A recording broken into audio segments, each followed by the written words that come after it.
हो, लय भारी व्हिडिओ बनवला आता बनन आवर चांगली बघ ग तू पण मेंढ्या वाळताना लय भारी केले तू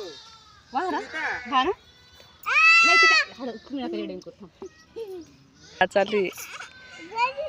आणि जा बसून पुढं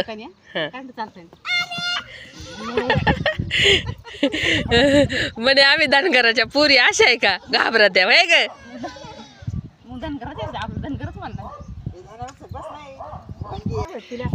आता परी बसणार आहे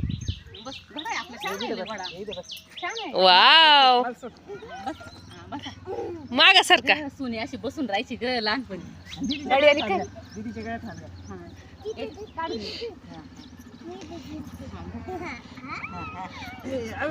जाऊ द्या घरी उभी करा